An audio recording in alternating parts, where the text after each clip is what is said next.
4장에 딱 들어옵니다. 4장에서는 이제 제가 소제목으로 세상이 병든 이유, 그리고 그게 나의 이야기다라고 이제 거창하게 말은 했는데, 자, 이걸 우리가 한번 질문해 봤으면 좋겠어요. 세상이 진멸지경에 이르렀다고 하잖아요. 그럼 세상이 진멸지경에 이르렀다는 건 세상에 병들었다라는 얘기예요. 사람 몸으로 보면 병들어갖고 아파 죽기 직전이다. 그럼 세상에 병들었으면 세상에 인간은 포함되어 있잖아요. 그죠? 그러면 인간도 병이 들었을까? 이제 이 질문을 던지고, 거기에서는 뭐 당연히 병들었다라고 이제 우리가 3시간 하면서 여러 가지 얘기를 했는데, 나도 병들었다고 느끼는가? 여러분 스스로 병들었다고 느끼십니까? 나는 병든 사람이다. 진짜로 느껴요? 순간순간. 제가 질문해놨죠? 건강하다고 생각한다면, 이제 나는 육체랑 정신 둘 다 건강한가 생각해 봤으면 좋겠고, 병이 들었다면 그 병은 중환병인가 가벼운 병인가, 그리고 내가 스스로 그 병 들었다고 생각하는 병을 치료하고 싶은가 치료하고 싶지 않은가, 이제 이거를 묻고 싶은 거예요. 그 아픈데 열이 조금 나요. 근데 괜찮겠지 하고 병원 안 가기도 해요. 그죠? 푹 자면 낫겠지 하고 병원 안 가기도 해요. 근데 열이 한 40도가 나요. 그리고 의식이 갈랑갈랑해요. 그러면은 앰뷸런스라도 불러서 병원에 가요. 그러니까 우리가 그냥 아프다고 느꼈다 가지고는 이걸 치료해자라는 생각이 안 들어요. 그냥 이대로 가도 되겠지, 살아도 되겠지라고 생각해요. 근데 진짜로 크게 아프면 이대로 내가 생명을 유지하기 힘들겠구나 라고 느끼게 되고, 그 정도로 내가 아프다고 느껴야 병원 가서 치료를 받을 생각을 해요. 태극도는 사실 어떻게 보면 병원 같은 곳이거든요. 태극도에 와서 치료를 받으려면 내가 엄청 아프다고 느껴야 돼요. 여러분 엄청 아프다고 잘 못 느끼죠? 그러면 그냥 태극도 가면 뭔가 좋은 게 있겠지 하다 보면 좋을 테니까, 그래 내가 하는 내용은 좀 맞으니까 그 내용이라면은 그래도 내가 시간을 투자할 가치가 있지 정도로 일단은 도를 하게 돼요. 이 도가 아니면 내가 죽는구나. 나뿐만 아니라 내가 사랑하는 모든 사람들이 생명을 유지하기 어렵구나. 이 도를 믿어야 내가 사는구나 라고 깊이 받아들인 사람은 간절한 어떤 수도를 하겠죠. 그런 분들의 삶의 모든 우선순위가 뭐겠어요? 도밖에 없겠죠. 모든 것이 그냥, 상제님께서 사람을 모았다고 했어요. 우리가 이제 병들었다는 얘기까지는 좀 짚고 넘어갔는데, 상제님께서 사람을 딱 뽑았어요. 그죠? 어리석고 가난하고 빈천한 사람을 막 뽑았어. 사람을 막 뽑았는데, 이 사람들을 도에 쓰려고 했더니 문제가 좀 있어. 방금 아까 같은 문제예요. 본인이 병이 들었는데 병들었다고 생각을 안 해요. 그래서 우리 얼핏 생각하면은 어떤 병이 있을까 우리한테, 상제님 입장에서 보면은 원과 철이 가득 묻어있으면 상제님 입장에서는 병이 들어있는 거예요. 오비락 파사도 기억나요? 네. 까마귀 날아서 뭐 하고 막 얽히고 설키고 하고 업이 막 뭉쳤다고 했죠. 그러면 여러분들이 운명이라는 거에 대해서 어떻게 생각했는지 모르겠는데, 나는 주체적으로 내 인생을 살 수 있다 라고 생각하시는 거예요. 나는 내가 생각한 대로 내 인생을 개척하고 항상 주체적으로 나아간다. 외부적인 힘에 쓸려서 그냥 날아가고 있다, 그렇게 느껴요? 아니면 어떻게 느껴요? 나는 내 인생을 반반 애써 노력은 하는데 불가항력적인 부딪힘이 올 때는 나도 어쩔 수 없고, 하지만 매 순간 노력하고 있다, 그 정도로 생각을 하시죠. 이거는 법륜스님 그 강의를 보다가 저도 봤는데, 법륜스님이 일반 중생들한테 얘기를 하는데, 사람들은 자기가 낙엽이라고 생각을 해야 되는데 자기 스스로 세상을 개척하고 있다고 생각을 한다는 거예요. 낙엽이 가을바람이 많이 부는 날 낙엽이 툭 떨어졌어요. 바람이 많이 날려가요.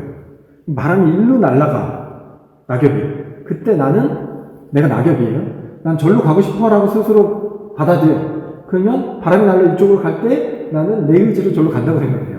그러다가 바람이 거꾸로 불어. 그때 내가 다시 생각을 바꾼 거죠. 나 절로 날아가야지라고 생각을 바꿔. 그러면 이 낙엽은 자기 의지로 날아다닌다고 생각을 해요. 근데 대부분 이게 맞지 않아요. 그러니까 어떤 순간에는 절로 가고 싶었는데 가니까 내 의지로 가네 하다가 갑자기 바람이 거꾸로 불어. 일로 가면 안 되는데 하다가 아, 내가 왜 그렇게 갔지? 내가 그때 왜 그 선택을 했지? 내가 어쩌다 그 길로 갔지? 라고 생각을 해요. 경험해 봤잖아요, 다들. 그리고 글로 확 가. 그러면 다시 바람이 반대로 불어. 그러면, 아, 다시 내가 내 인생을 찾았구나 하면서 일로 또 가요. 이거 이해가 가요? 근데 이거 보면은 내가 내 인생을 주체하고 있는 거예요? 아니면 외부적인 힘에 밀려다니는 거예요? 외부적인 힘에 밀려다니면서 내가 생각하는 방향일 때는 인생이라고 생각하다가 아닐 때는 잘못이라고 생각을 하고 있는 거예요. 근데 우리 인생이 내가 생각한 대로 가고 혹 잘못 갈 때 내가 의지를 엄청나게 투자해가지고 다른 길로 가야지 하고 막 애써 노력하면 그 길로 가졌다면 인생의 주체는 나라고 얘기를 할 텐데 이 오비이락 파사도로 시작된 업이 설키고 설킨 인과의 법칙이 너무너무 커지다 보니까 이제는 한 인간의 의지로 이 자신의 삶을 비틀 수가 없는 거예요.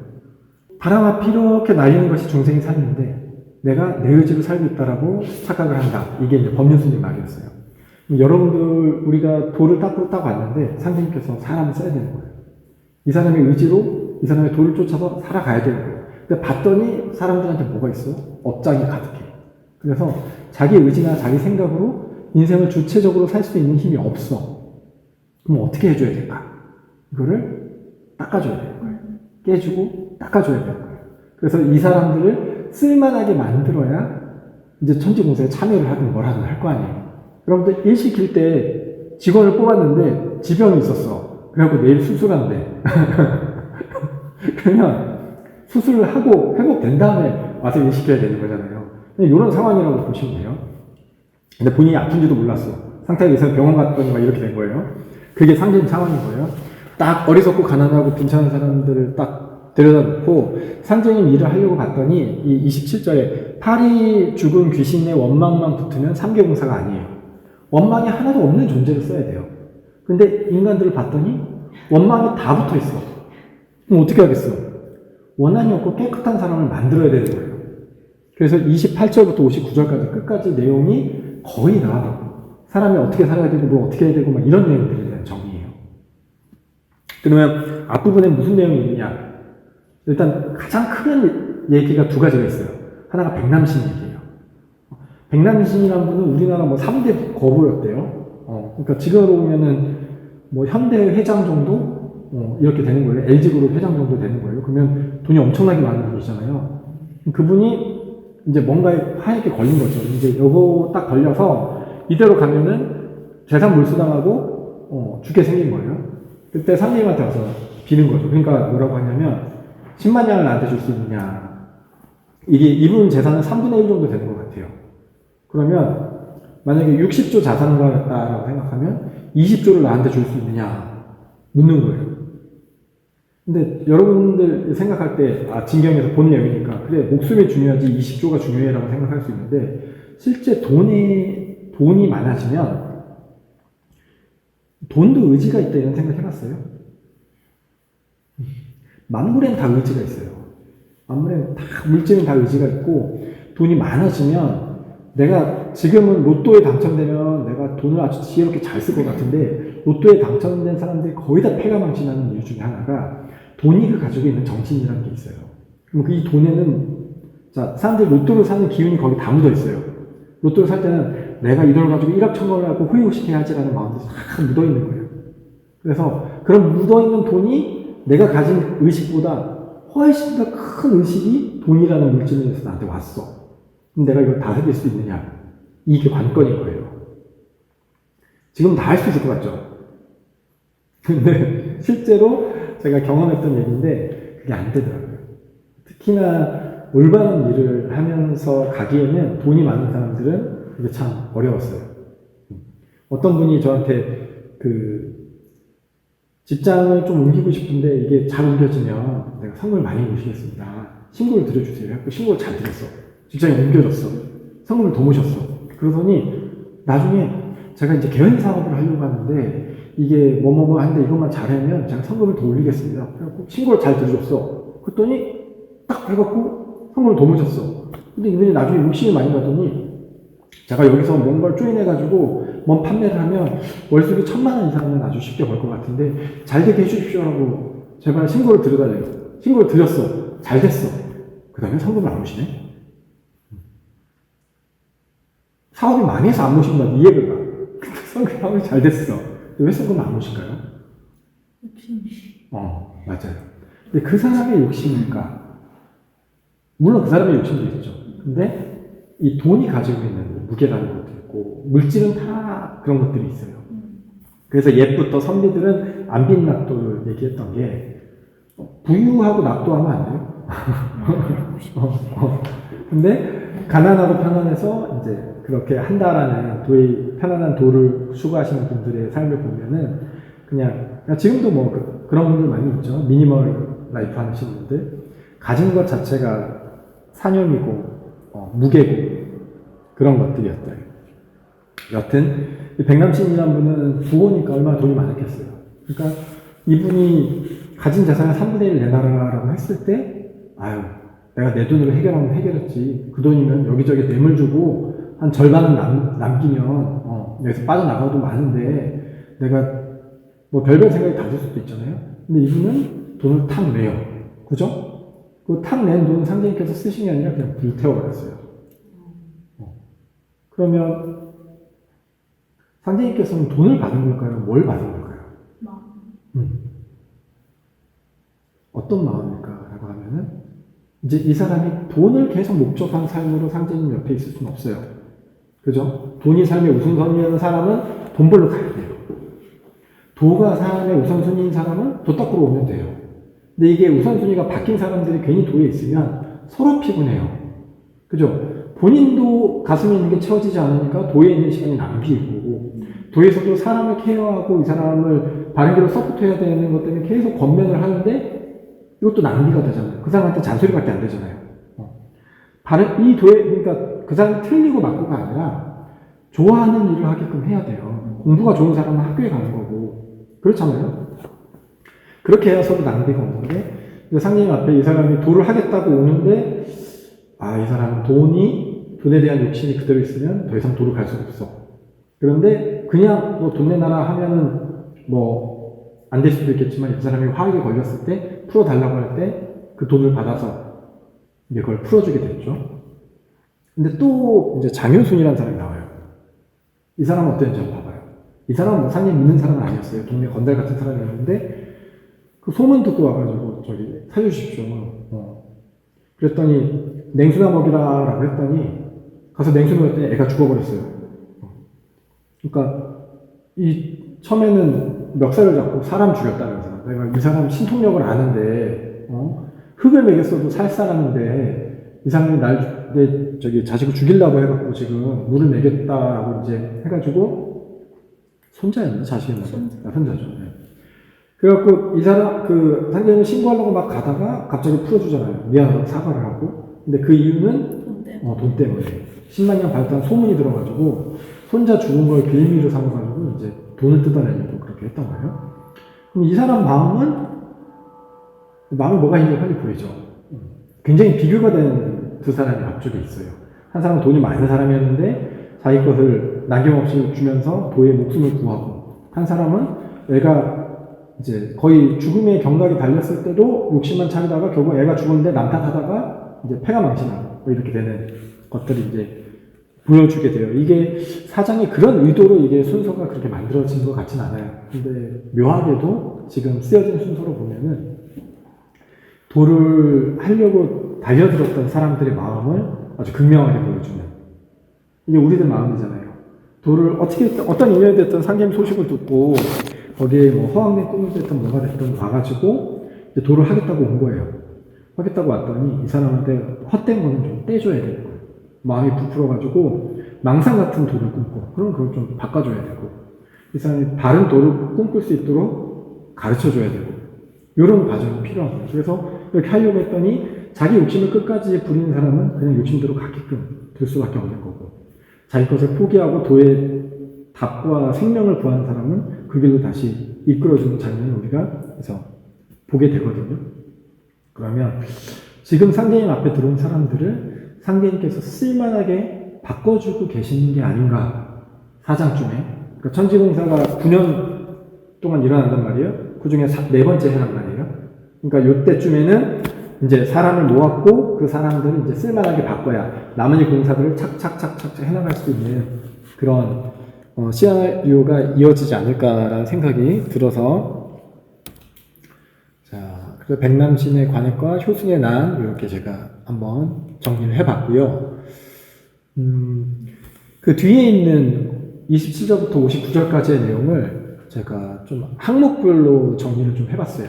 그래서 해원이라는 주제로 보면은 이제 팔의 죽은 귀신도 원망이 없어야 되고 억울하게 죽은 불의아들의 원한이 세상을 진멸시킨다. 이거 기억나요? 요 구절?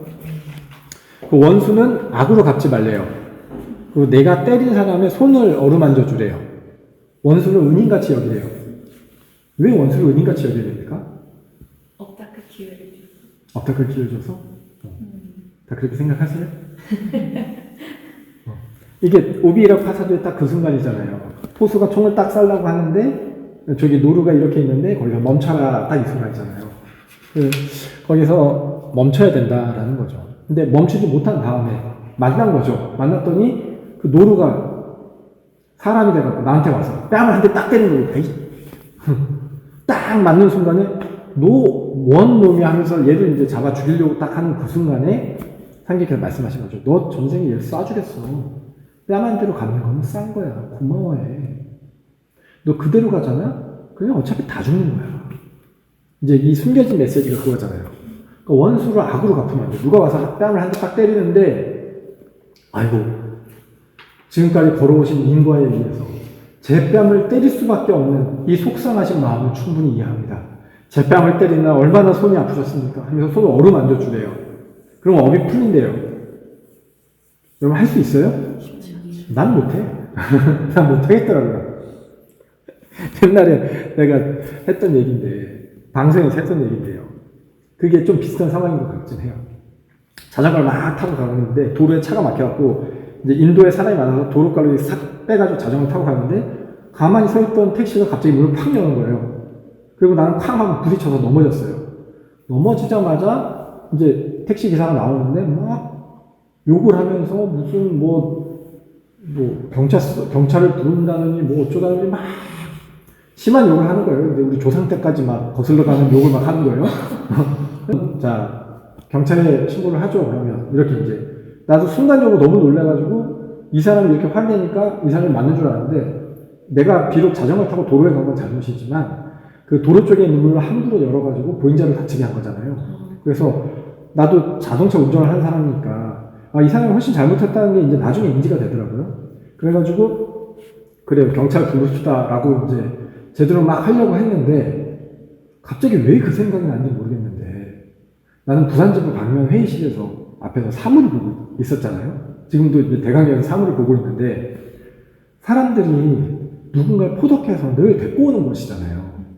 근데 갑자기 그 생각이 드는 거예요. 우리 도인 중에 누가 이 택시기사도 부산 사람인데 이 사람을 포독했고 내일 부산지부 회의실로 데리고 오는 상상이 드는 거예요. 그러면 내가 지금 어떻게 행동해야 되지라는 생각이 딱 드는 거예요.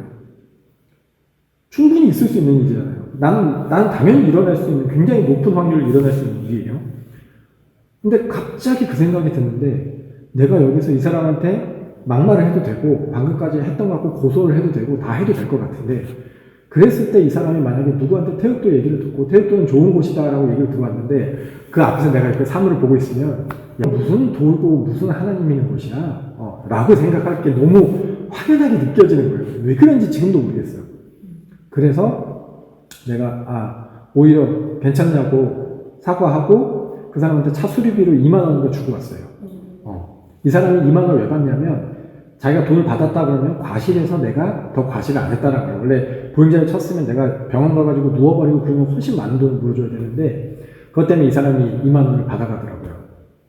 근데 내가 그걸 주면서 그냥 그 생각을 했어요. 다음에 이 사람이 태국도에 혹 입도해서 부산방면에서 나를 보든 아니면 공불도로 와서 나를 보든 그래도 그때 이 상황 때문에 도가 잘못됐다고 느끼진 않겠구나 라고 생각하면서 속으로 뿌듯했는데 근데 돌아와서 화가 치밀어 오는 거예요. 아니 아무리 그래도 조상 때까지 했던 그놈을 내가 충분히 지려 밟을 수 있는 상황인데 내가 왜 용서하지 말 걸 그랬나? 나 그렇게 마음이 넓은 사람이 아니었네. 갔다 왔더니 막 속에서 열불이 나고 막 한 3일 갔어요, 그게. 화가 나는 게. 한 3일을 갔는데, 막 다시 이게 길에서 만나면 한 대 팰 것 같은 거예요. 근데 못 만났어. 근데 그리고 나서 그 화가 잦아든 다음에는 잘했다는 생각이 계속 들더라고요. 누가 다친 사람도 없고, 나도 잠깐 놀라서 넘어졌지만 크게 다친 것도 없고, 먼 훗날에 그 사람이 돌에 들어오지 않더라도, 만약에 태극도가 되게 유명해져서, 혹시 알아요? 내가 했던 강의가 막 사람들이 여러 명이 볼지? 그때, 저 인간, 저거 인간 같지도 않은 놈이라고 손가락질 할 수 있는 상황도 상상이 되더라고요. 그래서, 며칠 동안 화를 참은 것만으로, 내가 참, 나중에 있을 큰 후환을 하나 없앤 것 같은 그런 느낌이 들어서 뿌듯하더라고요. 그래서 지금 이렇게 얘기할 수도 있잖아요. 근데 만약에 그때 내가 있는 대로 해버렸으면 그래서 소재는 못 쓸 거 아니에요? 그죠? 그런 거라는 생각이 들어요. 원수를 악으로 갚지 말라라는 말이 그걸 악으로 갚지 않기 위해서는 굉장히 힘이 들어요. 그리고 실제로 뺨을 맞거나 막 그랬을 때는 당연히 대항하고 싶어요. 근데 그런 상황에서 결국은 복이 되게끔 만들려면 우리는 다른 선택을 해야 된다. 그 선택을 왜 해야 되냐면 내가 이 선택을 하지 않으면 죽거나 내 인생이 잘못되거나 진짜 진멸지경의 세상에 이른다라는 그런 확신이 없으면 그렇게 가기는 힘든 것 같아요. 저는 어쩔 수 없이 직업과 연결되어서 그게 가능했던 순간이 있고 당연히 가능하지 않은 순간들도 많겠죠. 가능하지 않았던 순간들은 내가 지금 얘기 안 하겠죠. 그러니까 그래서 이렇게 회원의 입장에서 상대님께서 말씀하고 계신 거예요. 그러니까 돌을 닦아서 어떻게 걸어가야 될지를 이제 구체적으로 얘기를 하니까 여러분들이 내가 수도인으로 어떤 길을 가겠다라고 하면 4장 후반부, 5장 후반부 비슷하거든요. 이런 얘기들을 많이 읽고 삶의 잣대로 삼아야 될 얘기들이 많이 있습니다. 자, 지금은 신명 시대니까 허물을 풀어야 된다고 얘기하죠. 근데 신명은 겉이 아니냐는 속마음을 본다라고 얘기를 해요. 그러니까 겉으로만 내가 친한 척, 겉으로만 괜찮은 척 하는 게 아니라 속으로 진짜로 풀어야 된다라는 얘기하고 이제 뭐 유부녀를 범하는 죄 이런 거는 사실 도인들이 지키기 힘들어요. 근데 그치 금지된 사람, 내로남불, 내가 하는 로맨스잖아요. 내가 운명처럼 만난 이 사람을 도 때문에 포기해 뭐 이런 일 없으셨으면 좋겠습니다. 네. 그냥 불륜이에요. 네. 그리고 남법 난도하는 죄, 도를 훼손하는 죄는 너무 큰 죄다. 그리고 노름죄도 얘기를 해요. 노름죄는 남을 끌어들여서 하는 죄이기 때문에 너무 큰 죄다. 그래서 세균이 돌 때는 엄벌을 받게 된다. 근데 세균이 언제 돌지 모르니까 우리들은 엄벌을 안 받을 거라고 생각하기 때문에 그냥 계속 살아요. 이 죄를 딱 돌을 만났어. 근데 징계를 보니까 이렇게 짓지 말래. 근데 내가 실수로 이런 죄를 하나 지었어. 근데 다음날 막 갑자기 집에 있는데 유리창이 깨지고 막 돌이 날라온다거나 천장이 무너져서 비가 샌다거나 이러면 아이고 잘못했습니다 하고 죄를 안 지을 텐데 찜찜한데 괜찮네. 다음에 또 비슷한 짓을 했는데 찜찜한데 또 괜찮네. 그러면은 찜찜하지 않게 괜찮은 줄 알고 살게 됩니다. 그래서 이제 이게 죄라는 걸 알아야 되고 처세 남의 비방에 맞서지 말고 남이 비웃는 것을 성공의 발판으로 삼으라는 말씀이 있어요. 이것도 뭐 비슷한 얘기들이에요. 그 세상에 광인, 남이 모르는, 요거는 이제 잘난 체 하지 말라는 얘기랑 똑같은 건데, 박람박식이 위험하다는 말과 똑같은 건데, 그런 거 있잖아요. 이게 첫 시간에 제가 얘기했던 것 같아요. 나는 머리가 좋아서 맨날 발생 1등만 해. 공부를. 근데 공부를 한 8시간 자면서 수업 시간에만 열심히 했는데 1등을 해. 그럼 이건 죄예요, 아니에요? 원망 받을 일이에요, 아니에요? 근데 원망 받아요, 안 받아요? 그래요. 그거 얘기하는 거예요. 그러니까 그런 원망을 조금이라도 덜 받으려면 아는 것도 모른 체 하고 살고 그런다고 성적이 낮은 성적을 받으라는 얘기는 아니고 잘난 체 하지 말고 언제나 남한테 베풀려고 노력하면서 살아라 뭐 이런 식으로 받아들일 수 있겠죠. 그리고 일심수습 자기 몸과 마음을 다스리는 것은 이제 중천금으로 해라. 그리고 여기 박람박식은 위험하니까 마음을 하나로 하는데 노력해라. 마음은 성인의 바탕으로 이른 영웅의 도략으로. 이게 무슨 말인지 알겠어요? 한 분만 고개를 끄덕여서. 마음은 저 사람이 잘 되기를 바라는 마음으로. 아까 성경하고 똑같아요. 이른 영웅의 도략으로 하라고 했잖아요. 그러니까 1등을 하는 얘기예요. 근데 마음은, 내가 1등이지, 내가 아니고 누가 1등을 해. 그러니까 아니라, 나도 열심히 노력하고 공부해가고 1등 하는 건데, 그래도 1등 못하는 애들도 속상하겠지? 잘난 체하지 말고. 그리고 공부하고 노력하는 애들 있으면 내가 도와줘서 공부 잘할 수 있게 돕고, 이런 성인의 마음, 그리고 어떤 일을 함에 있어서, 우리가 이 공사를 해야 되는데, 저기 공사업자가 뭐 집 하나 짓는데 한 20억을 불었어. 그러면, 성인의 마음으로 20억이 뭡니까? 30억을 줄 테니까 열심히 해주세요. 이러지 말고, 20억이라는 다 따져보고, 제대로 할 수 있는 사람 보고, 다른 업자 찾아보고, 똑바로 일할 수 있는 사람한테 정당한 대가를 주고, 일을 시키되, 이 사람도 잘 됐으면 좋겠고, 저 사람도 잘 됐으면 좋겠고. 하여튼, 간단하게 마음의 바탕을 이렇게 살라는 거예요. 그리고, 이제 돌을 잘 닦으면 사후에 정원이 흩어지지 않는다라고 합니다.